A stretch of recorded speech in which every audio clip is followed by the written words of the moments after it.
Hello, everyone. If you enjoy my channel, please support me with one like, subscribe, and one share. The perfect marriage? What if the happiest photo on your phone was hiding the biggest lie in your life? What if every smile, every family dinner, every anniversary picture was real, but not completely true? For years, I believed I had the kind of marriage people dreamed about. Then one ordinary Tuesday in the United States, I accidentally overheard a sentence that made me question everything I thought I knew. If you're learning English through real-life stories, stay with me until the end. Because the truth I discovered wasn't what I expected, and it might change the way you look at love forever.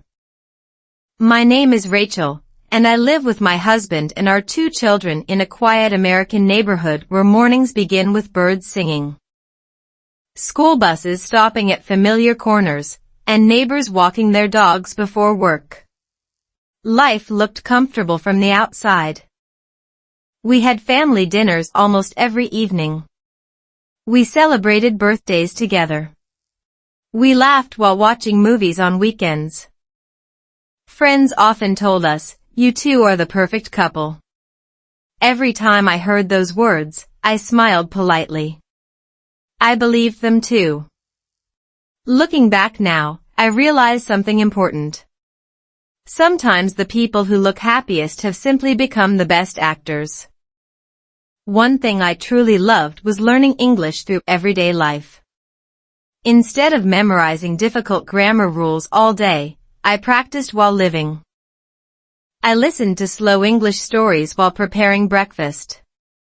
I repeated simple phrases while driving to the supermarket. My favorite sentence that week was, "The truth always finds a way." At first, I only repeated it because the pronunciation sounded beautiful. I had no idea those 6 words would soon become the most painful sentence in my entire life. Our home was filled with ordinary routines. My daughter loved drawing at the kitchen table after school. My son always raced upstairs before anyone else because he wanted to finish his homework quickly and play basketball outside. My husband usually arrived home around 6 in the evening carrying the familiar smell of coffee from the office. Nothing seemed unusual. Nothing felt broken. In fact, the quiet rhythm of our family made me believe we were stronger than ever. Psychologists often explain that the human brain loves predictable patterns because they make us feel safe. Once we believe everything is fine, our minds naturally stop searching for warning signs. Researchers call this normalcy bias. We assume tomorrow will look like today, even when small changes are quietly appearing all around us. Later, after everything happened, I realized I had been living inside that invisible trap for months. One Friday evening, we hosted a simple backyard barbecue with a few neighbors. Children laughed while chasing each other across the grass. Someone brought homemade apple pie. Another family shared stories about their summer vacation in Colorado. The air smelled like grilled vegetables and fresh rain after a brief afternoon shower. It was one of those peaceful American evenings that make life feel wonderfully ordinary. Then something unexpected happened. I walked inside to bring more lemonade from the kitchen. As I reached the hallway, I heard my husband speaking on the phone in the laundry room. His voice was unusually quiet. "I can't tell her yet," he whispered. My footsteps stopped. "I need more time." Silence. Then another sentence. "If she discovers the truth now, she'll believe our whole marriage was a lie." My heart instantly began racing. I wasn't supposed to hear those words. I quietly stepped backward before he could see me. For the rest of the evening, I smiled, laughed, and served dessert exactly as I always did. Inside, however, my mind had already begun creating questions that refused to disappear. What truth? Who was he talking to? Had he been hiding another life? Or had the man I trusted for so many years never truly been the person I thought he was? That night, while he slept peacefully beside me, I couldn't close my eyes. Instead, I opened my favorite English listening app, hoping to calm my thoughts. The first sentence the narrator spoke almost made me drop my phone. Sometimes what you fear is not the truth, but the story you create before knowing it. I repeated the sentence slowly. Again. And again. But my heart refused to believe it. The next morning, while making coffee, my husband kissed my forehead exactly as he always did and said, "I love you." For the first time in our marriage. I quietly wondered if those 4 words had ever been true. Then, just before he left for work, his phone lit up on the kitchen counter. A new message appeared on the screen. I wasn't trying to look. But I couldn't stop myself. The message contained only one sentence. "She deserves to know who you really are." The message I couldn't forget. One sentence can destroy years of certainty before breakfast is even finished. I wish I could tell you that I ignored the message on my husband's phone, trusted him completely, and everything became simple again. That would make a comforting story. But real life is rarely that kind. The words, "She deserves to know who you really are," stayed in my mind like a song that refused to end. From that moment, every smile looked different, every silence sounded louder. And every ordinary day suddenly felt like it was hiding an extraordinary secret. I stood in the kitchen holding my coffee while he picked up his phone and slipped it into his pocket without noticing that I had seen the notification. He smiled naturally before leaving for work. "See you tonight," he said. "I love you."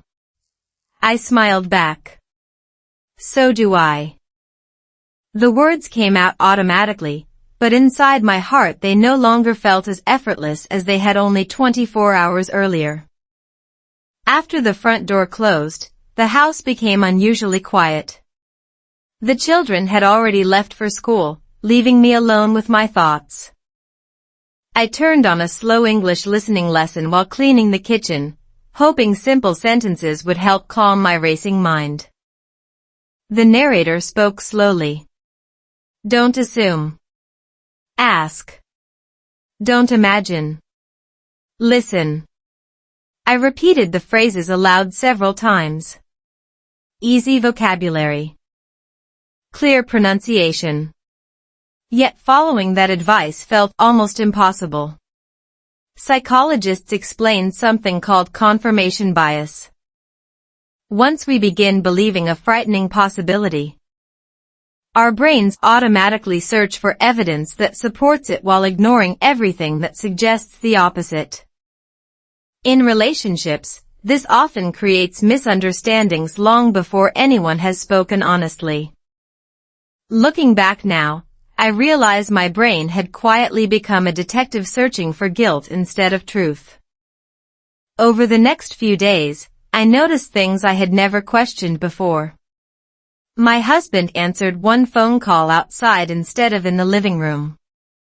He smiled at a message while cooking dinner. One evening he returned home 20 minutes later than usual because of what he described as an unexpected meeting.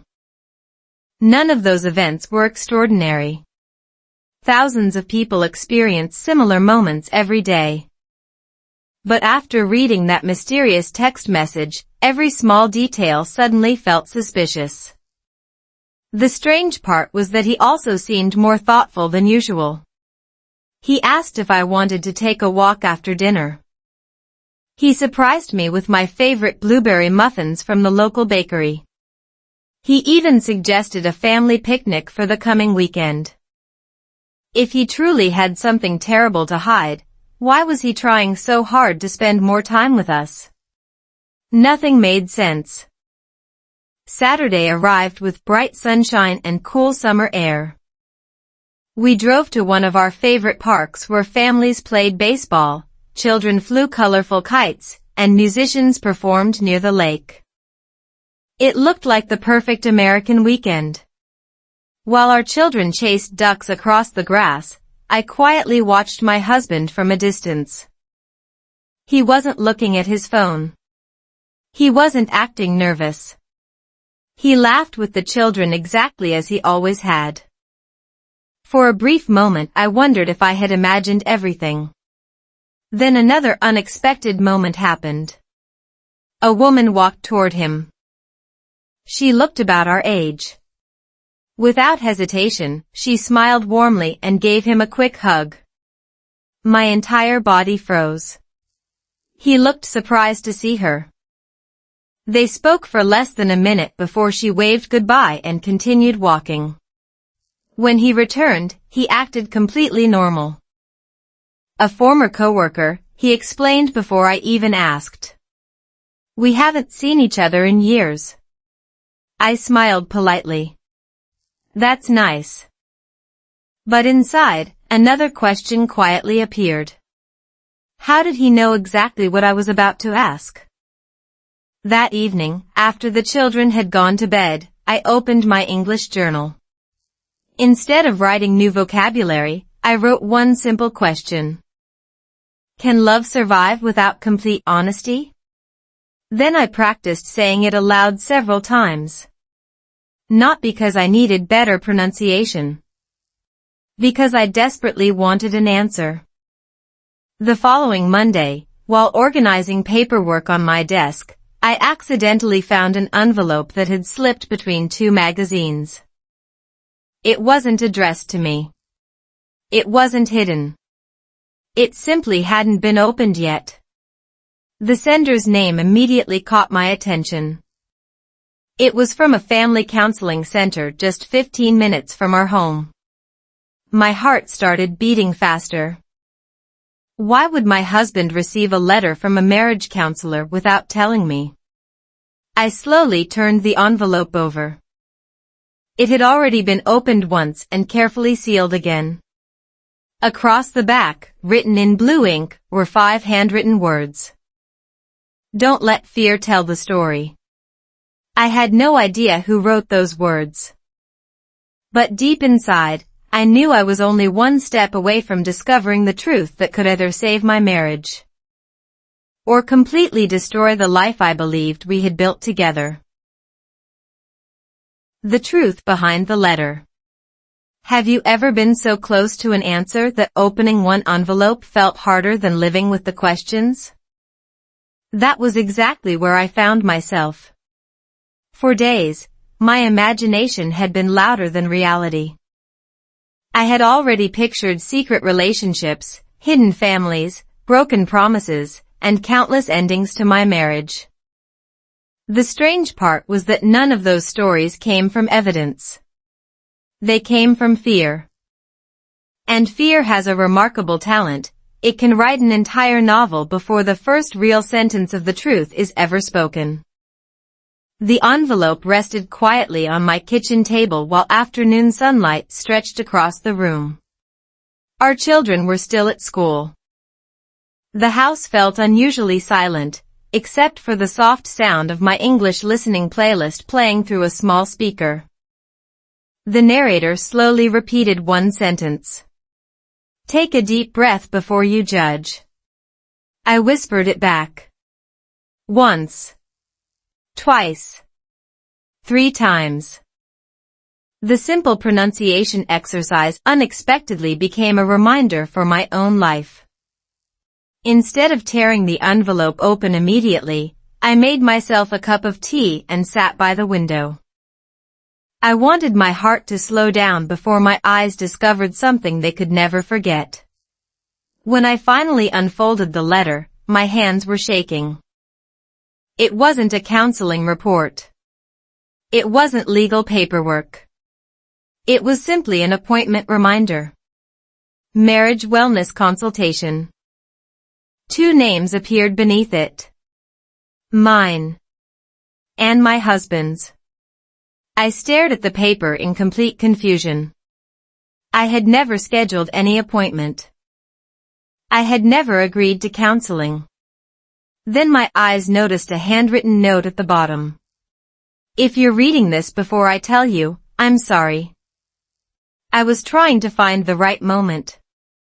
There was no signature. There didn't need to be one. I instantly recognized my husband's handwriting.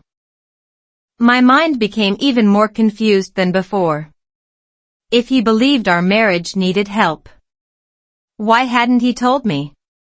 Why keep it secret? Why make me think everything was perfectly fine? Psychologists often explain that many couples avoid difficult conversations not because they don't care, but because they care too much. Research shows people frequently hide emotional struggles when they believe honesty might hurt someone they love. Ironically, that silence often creates far greater pain than the truth itself. Reading those words, I wondered if we had quietly become one of those couples. That evening, I watched him more carefully than ever. He laughed with our son while helping with homework. He complimented our daughter's painting. He asked whether I wanted to watch our favorite television series after dinner. Everything looked genuine. Nothing looked fake. That was the most confusing part. If our marriage had really been falling apart, who was pretending? Him? Or me? Later that night, while folding laundry together, he suddenly stopped. I've been meaning to ask you something. I looked up. What is it? He hesitated. Then smiled nervously. Never mind. That unfinished sentence somehow hurt more than any argument could have.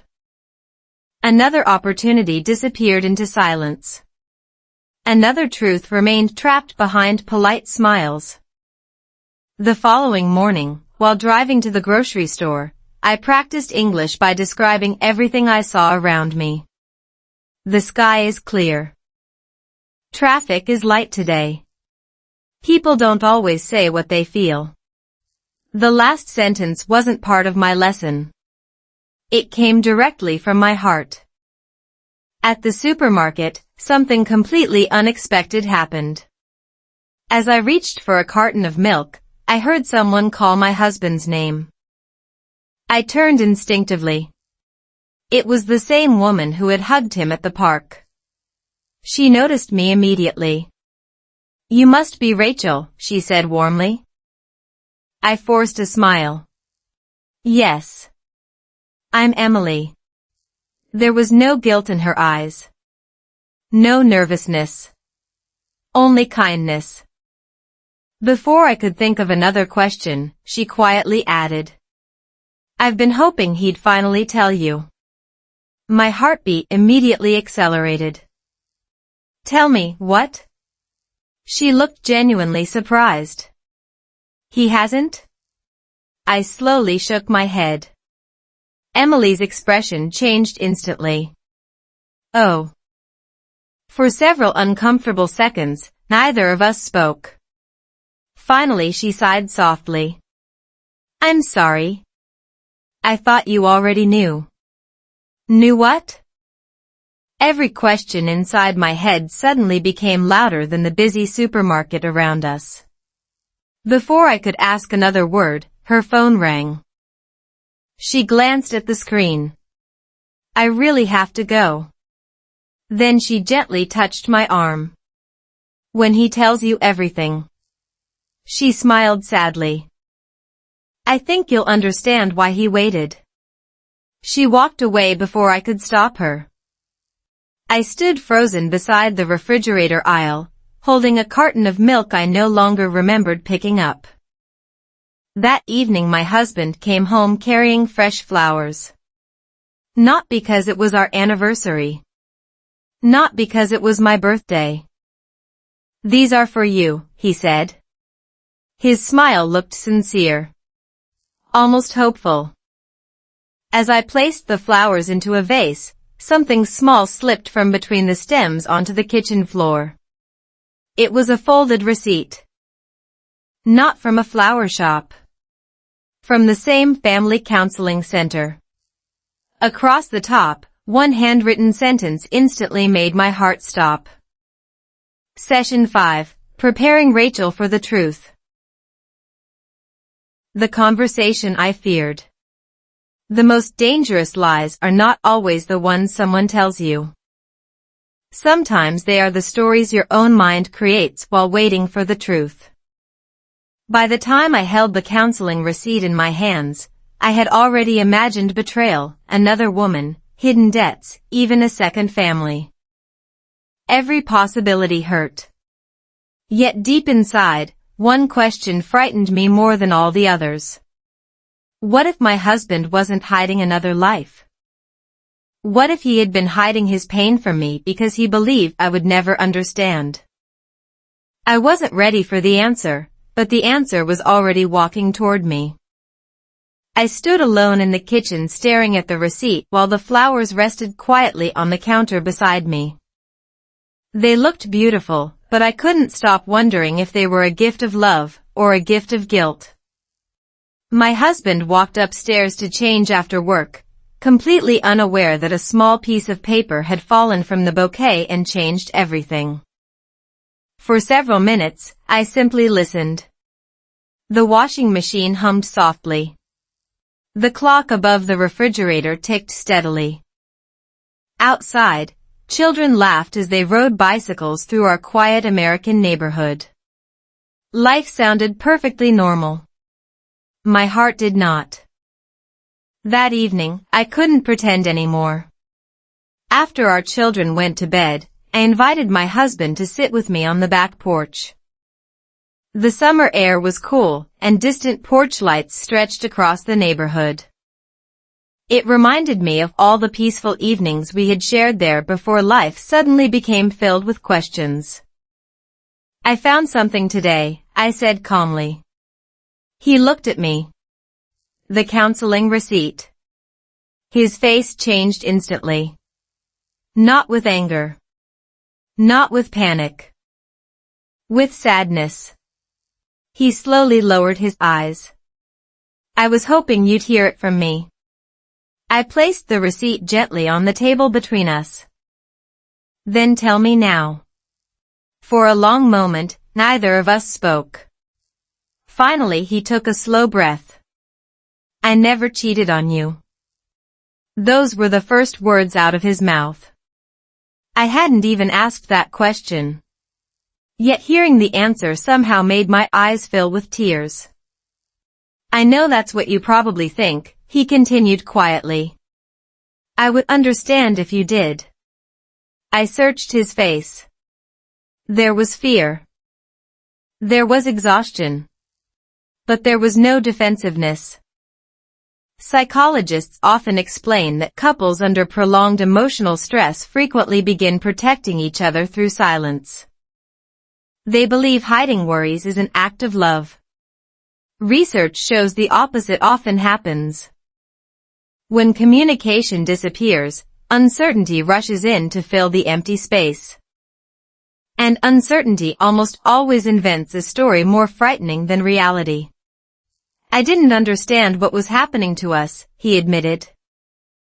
We stopped talking. We were raising wonderful children. We paid the bills. We smiled for pictures.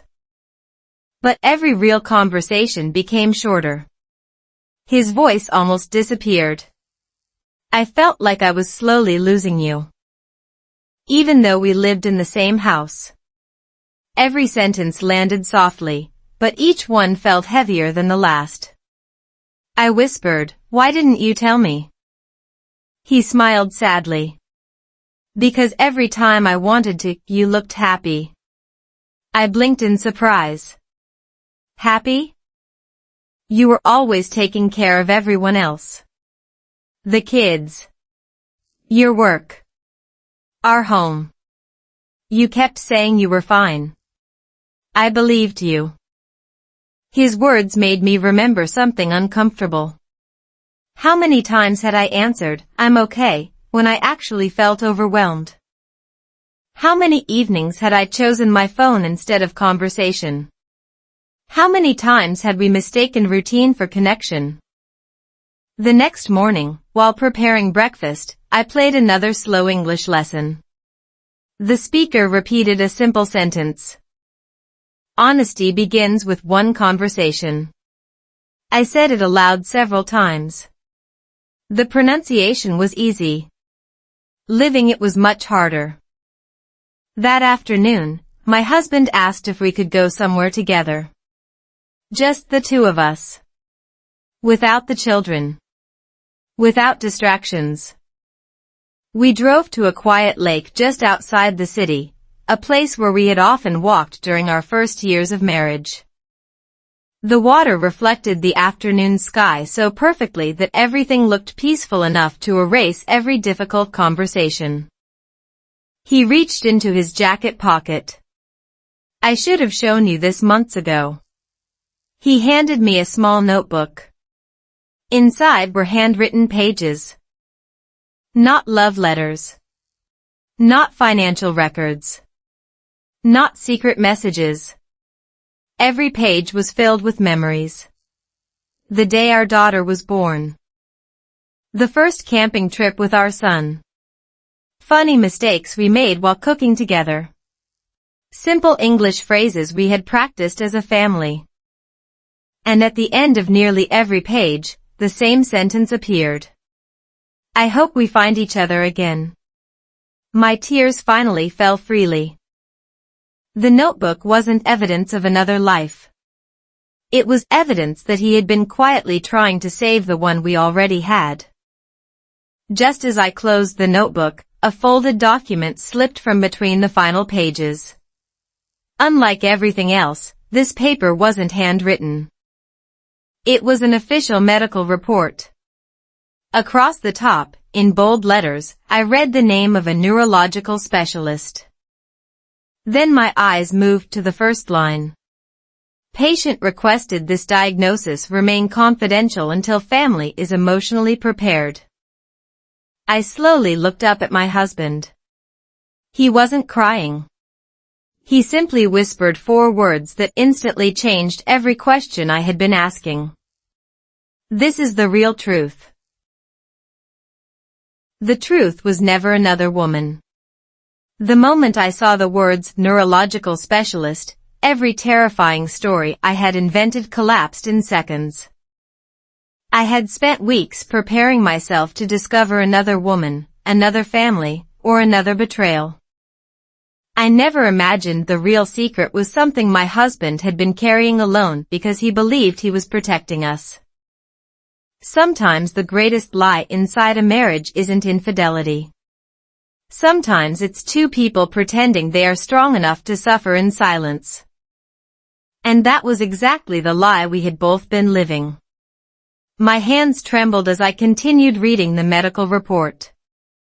The technical terms were unfamiliar, but one sentence was painfully clear. Further testing is recommended. Early intervention may improve long-term outcomes. I looked at my husband. He didn't avoid my eyes anymore. I wanted to tell you the day I received the results, he said quietly. But then I imagined your face. I imagined the children becoming frightened. I kept telling myself I would wait until I had better news. I couldn't speak. Everything I had believed during the past several weeks suddenly felt unfair. I thought. I whispered. I know, he answered gently. You thought I was hiding another life. I lowered my head. I was wrong. He slowly shook his head. No. We were both wrong. His answer surprised me.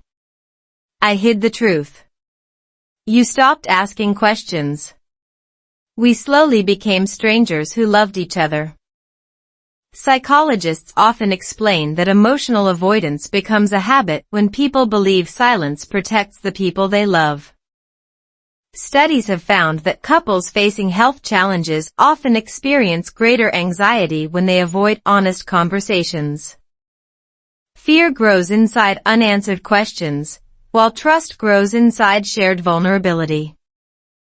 Sitting beside my husband, I realized we had accidentally fed our fears instead of our relationship. The drive home was unusually quiet. Not because we had nothing to say. Because both of us were trying to understand how two people who loved each other so deeply had become so afraid of telling the truth. When we arrived home, our children ran to the front door. Dad. Our son hugged him immediately. Our daughter smiled. We saved dessert for you. He laughed softly. Thank you. Watching that simple moment nearly broke my heart.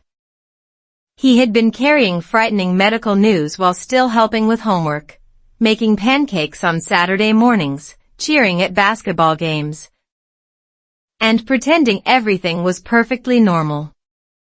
That evening, after the children were asleep, we sat together at the kitchen table. No television. No phones. Just 2 cups of warm tea. I've been practicing English every morning, I told him. He smiled. I've noticed. My favorite sentence this week is. I paused before saying it slowly. We don't have to carry everything alone. He repeated it with me. Once. Then again. For the first time in weeks, practicing English no longer felt like studying. It felt like healing. Simple words became real conversations. Real conversations became small bridges reconnecting two hearts. Over the following days, we began doing something we hadn't done in a long time. We talked. Not only about doctor's appointments. About everything. Our dreams. Our fears. Our children. The vacations we still wanted to take. The books we wanted to read. The small coffee shop downtown we had always meant to visit but never found time for. Research in relationship psychology suggests that couples who regularly share ordinary daily experiences, not only major problems, often rebuild emotional intimacy more successfully after difficult seasons. Connection grows through consistency rather than dramatic moments. I finally understood why our marriage had begun feeling empty. We hadn't stopped loving each other. We had stopped inviting each other into our everyday thoughts. One Saturday afternoon, we walked through a local farmer's market filled with fresh fruit, flowers, homemade bread, and musicians playing acoustic guitar. The atmosphere felt warm and welcoming. Families laughed together while children sampled fresh strawberries. Everything looked almost exactly like it had months before. The difference was inside us. Halfway through the market, my husband suddenly stopped walking. There's someone I want you to meet. A woman approached us with a friendly smile. I recognized her immediately. Emily. The woman from the park. The woman from the supermarket. The woman I had secretly convinced myself was connected to the end of my marriage. Instead, my husband smiled and said, Rachel, this is Emily. She's the counselor who has been helping me prepare for this conversation. Emily looked at me kindly. I'm very sorry we met under such confusing circumstances. I felt embarrassed. Ashamed. Relieved. Every terrible assumption I had created disappeared at once. Emily smiled gently. Your husband never came here to leave his marriage. She paused. He came because he desperately wanted to save it. Tears quietly rolled down my face. For weeks I had believed my marriage was built on lies. Now I realized the biggest lie had been the story fear kept whispering inside my own mind. As we prepared to leave, Emily handed my husband a sealed envelope. "This is your final exercise," she said. He looked surprised. "I think both of you are finally ready." On the front of the envelope were 7 handwritten words. "Open this only after telling the children." My heartbeat immediately quickened again. Whatever came next would change our family forever. Telling our children the truth. The hardest conversations are rarely the loudest ones. They usually begin with a quiet sentence spoken around an ordinary dinner table, where everyone believes it's just another normal evening. As I looked at the sealed envelope marked, "Open this only after telling the children," I realized something unexpected. I wasn't afraid of my husband's diagnosis anymore. I was afraid of seeing fear appear in our children's eyes. No parent ever feels completely ready for that moment, yet waiting forever would only teach them that silence is stronger than love. For 2 days, the envelope remained untouched inside our kitchen drawer. Every time I opened the drawer to reach for silverware, I saw it. Every time I closed it, I told myself, tomorrow. But tomorrow quickly became another tomorrow. Psychologists often explain that uncertainty creates more anxiety than difficult truth. Research suggests that children usually cope better when they receive honest, age-appropriate information surrounded by emotional safety and reassurance. What frightens children most is often not the problem itself, but sensing that something is wrong while no one explains why. Reading those studies helped me realize we weren't protecting our children anymore. We were protecting our own fear. On Sunday morning, sunlight filled our living room while our daughter finished a puzzle on the carpet and our son practiced shooting a soft basketball toward a small indoor hoop. Everything looked wonderfully ordinary. My husband quietly looked at me. I nodded. It was time. "Can we all sit together for a few minutes?" he asked. The children immediately noticed the seriousness in his voice. They sat beside us on the couch. No television. No phones. Only our family. My husband reached for both of their hands before speaking. "I've been visiting a doctor." Our daughter looked worried. "Are you sick?" He smiled gently. "A little. But the doctors found the problem early. And they're helping me get better." Our son remained unusually quiet. Then he asked the question neither of us expected. "Is that why you and Mom looked sad lately?" My heart almost stopped. Children really do notice everything. I smiled softly. "Yes. We were scared. But we should have talked to you sooner." Our daughter wrapped her arms around her father without saying another word. Our son quietly joined the hug a second later. Nobody cried dramatically. Nobody panicked. For several peaceful minutes, our family simply held one another. Sometimes love doesn't need perfect words. Sometimes it only needs open arms. That afternoon, we decided to go for a walk through our neighborhood instead of staying inside thinking about difficult conversations. The trees lining the sidewalks were turning golden as autumn slowly arrived across our small American town. Neighbors waved as they watered gardens or walked their dogs. Life continued exactly as it always had. Only our hearts felt lighter. During our walk, I suggested something new. What if we practice one English sentence together every day? The children loved the idea immediately. Our daughter smiled first. "We are together." Our son proudly added, "Everything will be okay." My husband laughed softly. "My turn." "Thank you for being brave." Then everyone looked at me. I smiled before saying my sentence slowly. Truth makes us stronger. Simple words. Easy grammar. But every sentence suddenly carried real meaning. I finally understood why learning English through everyday life felt so natural. Language isn't only something we memorize. It's something we live. Every small conversation became another opportunity to heal while quietly improving our listening and speaking skills. Over the following weeks, our family built small routines that slowly replaced fear with connection. Friday pizza nights returned. Saturday morning pancakes returned. Evening board games returned. Medical appointments still happened, but they no longer controlled every conversation. Instead of asking, "What's wrong?"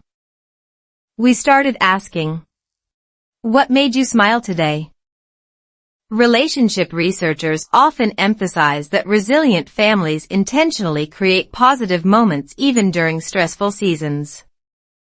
Shared laughter, regular meals, meaningful conversations, and simple daily rituals help reduce emotional stress while strengthening long-term trust. Looking back, I realized those ordinary moments weren't distractions from healing. They were healing. One evening, while helping our daughter finish her English homework, she paused halfway through reading a short passage. "Mom?" "Yes?" "Can I ask something?" "Of course." She looked at me with complete innocence. "Were you afraid Dad would stop loving us?" I felt tears gathering again. "No," I answered honestly. I was afraid I had stopped understanding him. She thought quietly for several seconds. Then she smiled. "That's different." Children sometimes explain complicated emotions with astonishing simplicity. That night, after both children had gone to sleep, my husband finally brought the sealed envelope onto the kitchen table. Neither of us spoke. Slowly, he opened it. Inside was a single folded page from our counselor. He began reading silently. Halfway through, he suddenly stopped. His smile disappeared. His eyes filled with tears. "What is it?" I whispered. Without answering, he quietly handed me the page. The first sentence immediately made my heartbeat race. "There is one final truth Rachel has never been told. The truth I never saw." What if the final secret wasn't about my husband at all? What if the person who had misunderstood our marriage the most was me? When I read the first sentence on the counselor's letter, "There is one final truth Rachel has never been told," my hands became cold. After everything we had survived together, I believed there couldn't possibly be another surprise waiting for us. I was wrong. The next few minutes didn't expose another hidden lie. They exposed a hidden version of myself that I had quietly become without ever noticing. I slowly continued reading while my husband watched me with gentle eyes. Rachel has spent months believing she was losing her marriage because of what her husband wasn't saying. During every counseling session, however, your husband described something very different. He wasn't afraid that you would stop loving him. He was afraid that you had stopped needing him. I looked up immediately. "That's not true," I whispered. He didn't interrupt. Instead, he quietly nodded toward the rest of the page.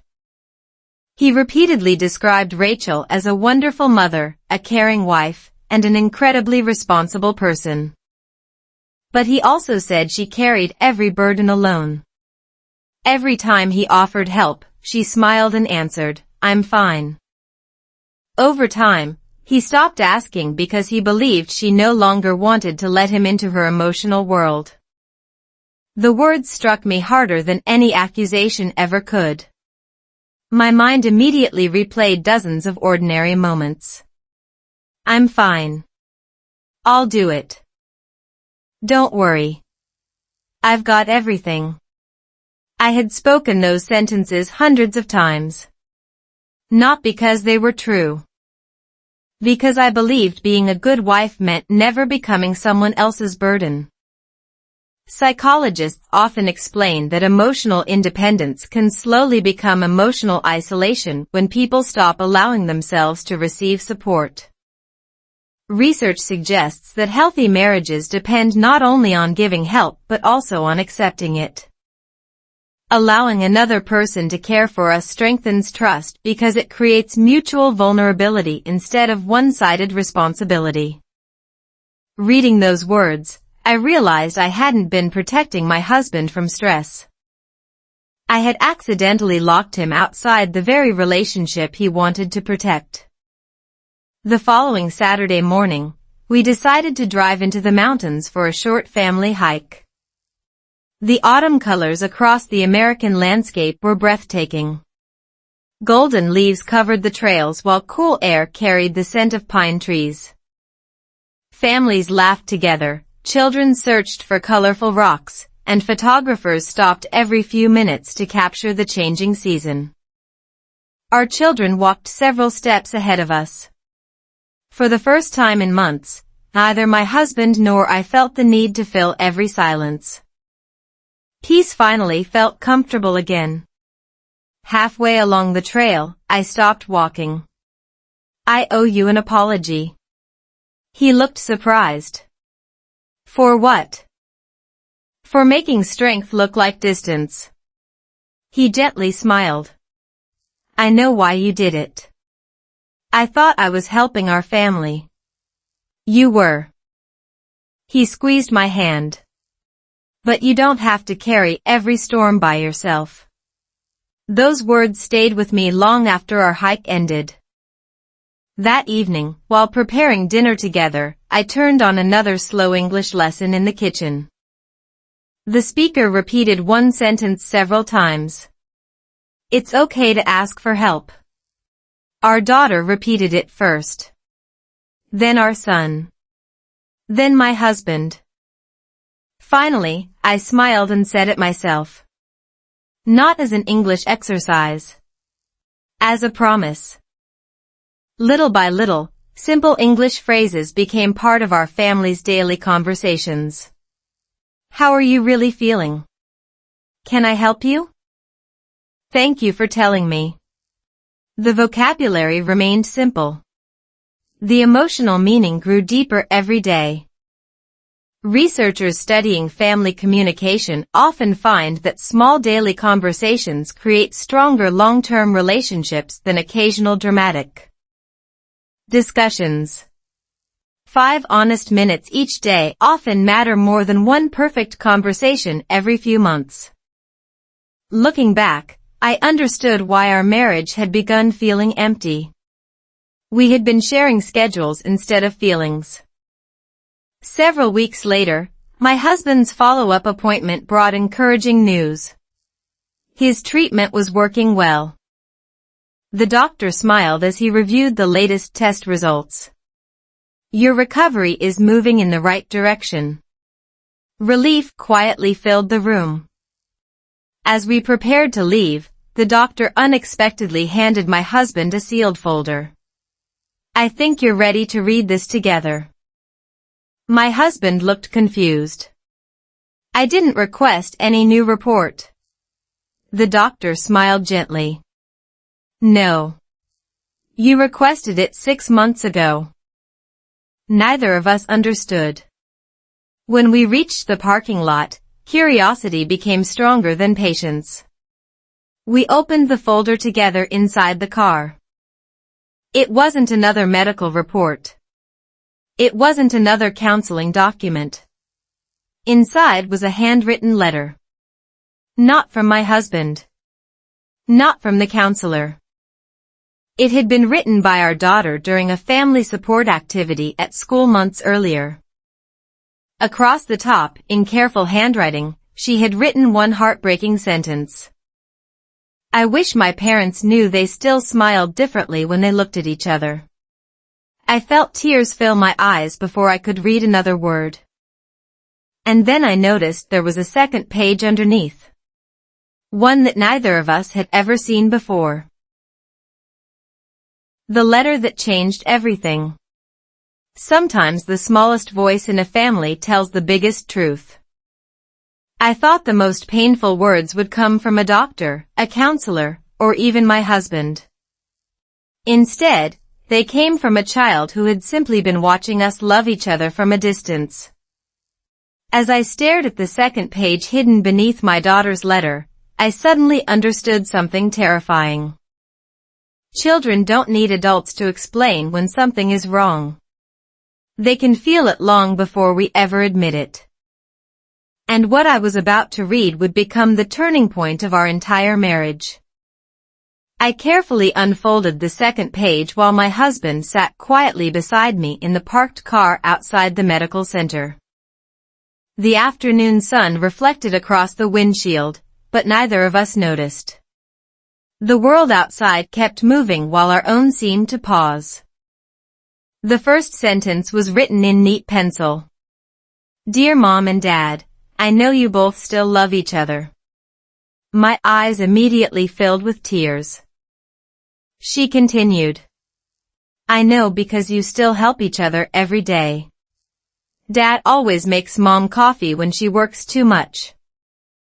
Mom always remembers Dad's medicine before he does. But I miss the way you laughed together when I was little. I covered my mouth. I had completely forgotten those ordinary moments she described. My husband quietly whispered, I forgot she noticed. Children notice everything. Not expensive gifts. Not perfect holidays. Not social media photos. They notice how long hugs last. How often parents smile. Whether two people truly listen when the other speaks. Psychologists often explain that children build their understanding of love by observing everyday interactions between the adults closest to them. Research shows they remember emotional patterns far more than dramatic events. A home filled with respectful conversation, shared laughter, and emotional safety creates lasting memories that shape how children build relationships later in life. Reading my daughter's words, I realized she had never wanted perfect parents. She simply wanted connected parents. On the drive home, nobody turned on the radio. Instead, we talked. Really talked. I don't want our children remembering us as two people who were always busy, I admitted. My husband nodded. I don't either. I want them to remember that home felt safe. So do I. Those simple sentences somehow carried more honesty than hundreds of conversations we'd had during the previous year. The following weekend, we decided to begin something completely new. Every Saturday morning became family breakfast morning. No rushing. No checking emails. No phones on the table. Just pancakes, fresh fruit, coffee, and conversation. Our daughter suggested that everyone share one happy memory from the week. Our son suggested adding one simple English sentence at the end. Everyone loved the idea. That Saturday, my husband smiled first. I'm grateful for my family. Our daughter proudly said. Today feels peaceful. Our son laughed before saying. We are a team. Finally, everyone looked at me. I smiled. Home is my favorite place. The English was simple. The emotions were real. Little by little, our family stopped practicing English only as a language. We practiced it as another way of expressing kindness. Researchers studying language learning often suggest that emotional connection improves long-term memory. When vocabulary is connected to meaningful personal experiences instead of isolated repetition, learners remember expressions more naturally. Looking back, I understood why these simple conversations stayed with me. Every sentence became connected to love, healing, and family instead of homework. As autumn slowly turned into winter, life regained a peaceful rhythm. Medical appointments became less stressful. The doctor's reports continued improving. Our children laughed more often. Even our neighbors commented that our family seemed different. One evening while decorating our home for the holidays, my husband unexpectedly stopped hanging lights. "I have something for you." He disappeared upstairs. A few moments later, he returned carrying a small wooden box I had never seen before. "I've been keeping this for years." He carefully placed it into my hands.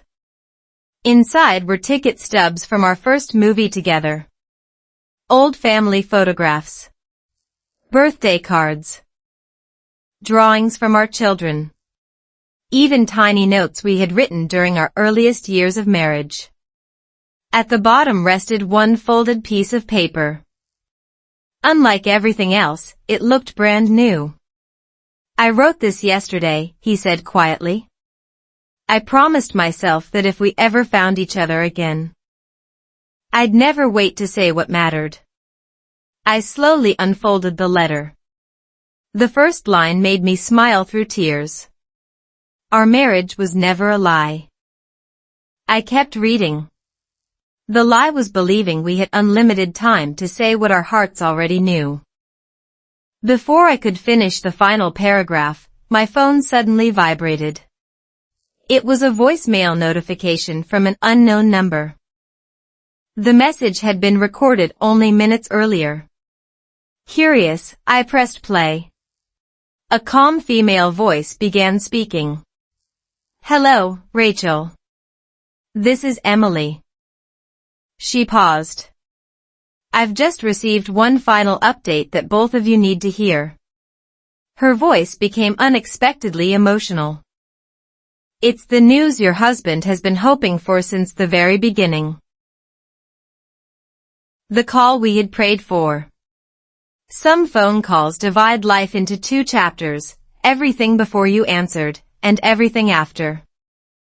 As Emily's voicemail ended with the words, "It's the news your husband has been hoping for since the very beginning," I felt my heart racing faster than it had on the day I first saw that mysterious text message months ago. Back then, fear had written the story before truth arrived. This time, I refused to let fear speak first. I looked at my husband, took a slow breath, and pressed the button to return the call, knowing our future might be waiting on the other end. Emily answered almost immediately. "Rachel?" "Yes. I'm so glad you called." Her voice sounded lighter than I had ever heard before. "I've just spoken with your husband's medical team. Neither my husband nor I moved. We simply listened. The latest evaluation is very encouraging." I felt my fingers tighten around my husband's hand. "The treatment is working better than expected." For several seconds, nobody spoke. Then Emily added something that made both of us cry. "They believe his long-term outlook is much brighter than anyone predicted during the first diagnosis." I closed my eyes. Not because I was sad. Because relief can be just as overwhelming as fear. When the call ended, we stood together in our living room without saying a single word. The Christmas lights we had been hanging only minutes earlier reflected softly against the windows while snow began falling outside. Finally, my husband laughed. Not the polite laugh he had used for months. A real one. The kind I hadn't heard in a very long time.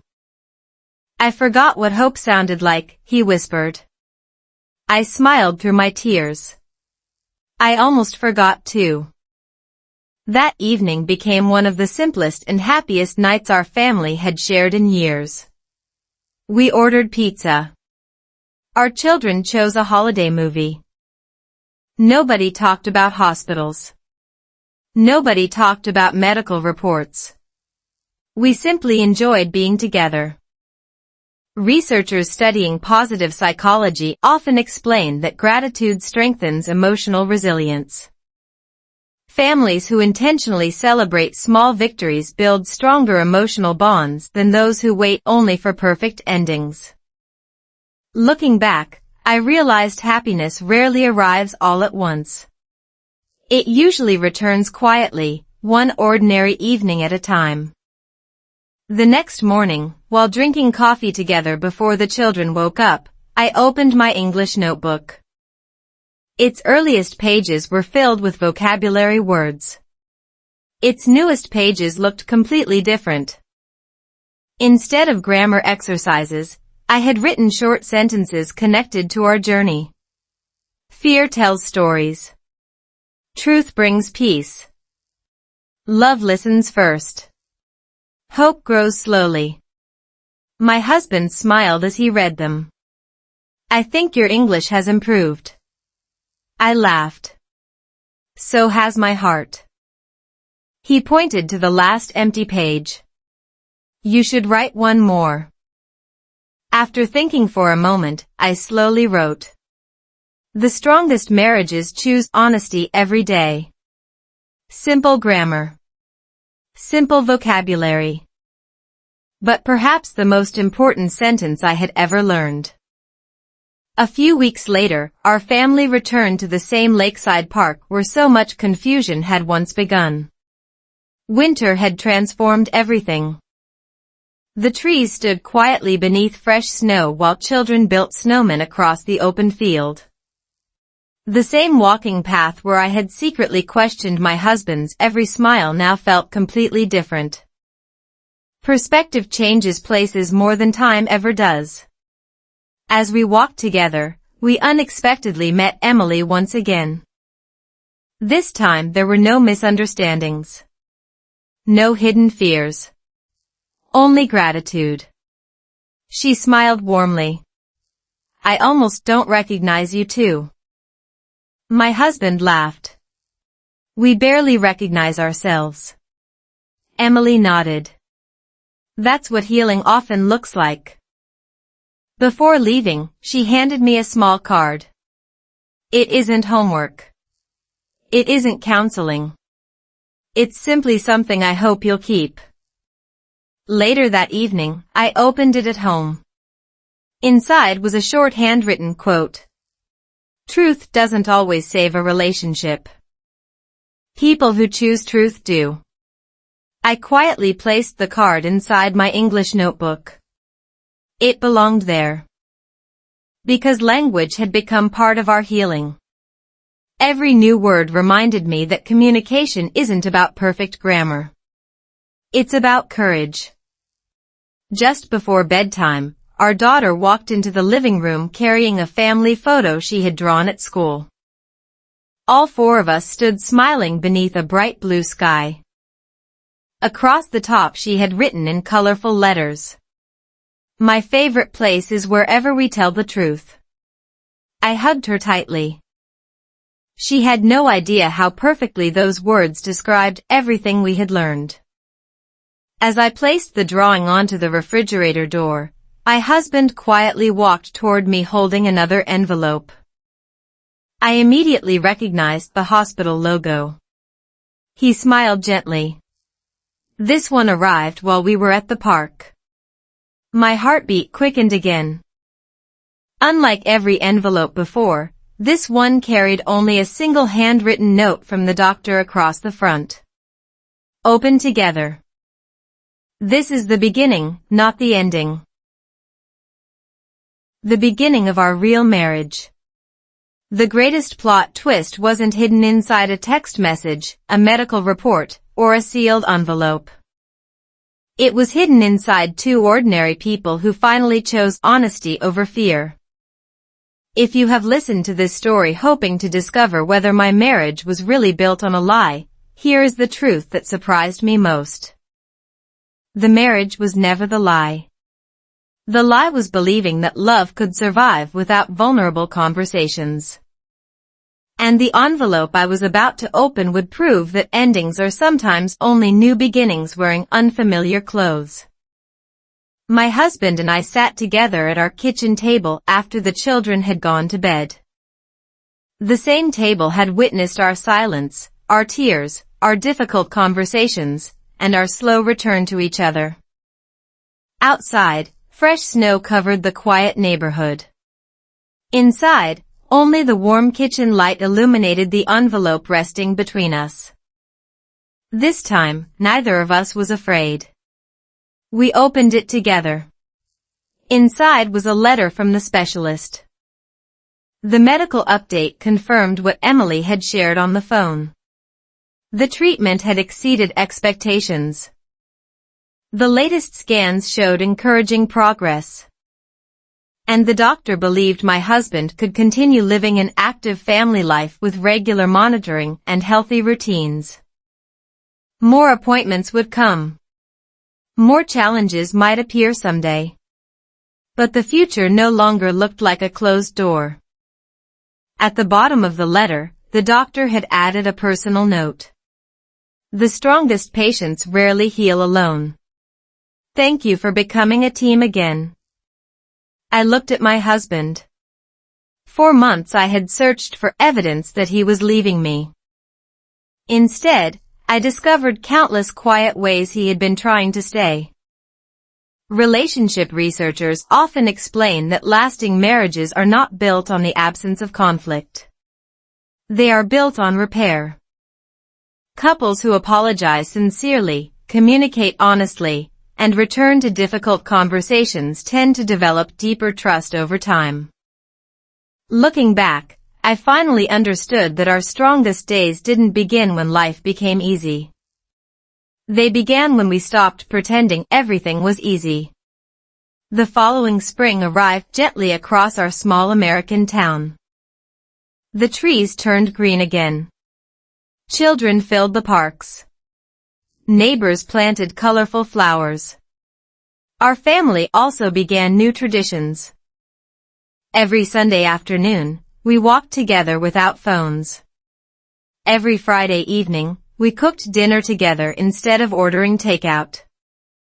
Every night before bed, we shared one sentence about our day. Sometimes it was joyful. Sometimes it was difficult. But it was always honest. My English practice changed too.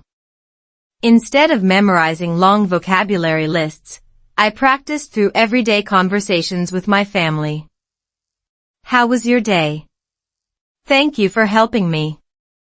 I'm proud of you. Can we talk? Simple English. Simple grammar. Powerful connection. Language experts often say that emotional context helps learners remember vocabulary more effectively. I believe that's true because I can still remember every sentence connected to our journey. They weren't just English lessons. They became life lessons. One afternoon, our daughter asked me a question while we were baking cookies together. Mom? Yes? Do you think people can really change? I smiled before answering. I think people can remember who they truly are. She nodded thoughtfully. I liked that answer. So did I. Several months later, our family returned once again to the lakeside park where this journey had quietly begun. The children ran ahead laughing while my husband and I walked slowly behind them, hand in hand. He looked at me and smiled. Do you remember the first time we came here after everything started? I do. You barely looked at me. I laughed softly. I was listening to fear instead of you. He squeezed my hand. And now? I looked toward our children playing by the water. Now I know the truth sounds much quieter. We stopped walking for a moment. The breeze moved gently across the lake. Birds crossed the bright afternoon sky. Nothing extraordinary happened. Yet it became one of the happiest moments of my life. Because peace rarely announces its arrival. It simply appears after enough honest conversations. Before leaving the park, I opened my English notebook one final time. On the last page, beneath every sentence I had collected throughout this journey, I wrote one final lesson. Real love isn't perfect. Real love keeps choosing the truth. I closed the notebook with a smile. If this story has taught me anything, it's that relationships are not saved by guessing what someone feels. They are saved by asking, listening, forgiving, and speaking before silence becomes louder than love. My marriage was never built on a lie. It was rebuilt on truth, one conversation at a time. And perhaps that is the happiest ending any family can hope for, because every new day gives us another chance to choose each other again. That is all for today. I'll be creating many more stories like this in the future. Please subscribe so you don't miss the next one.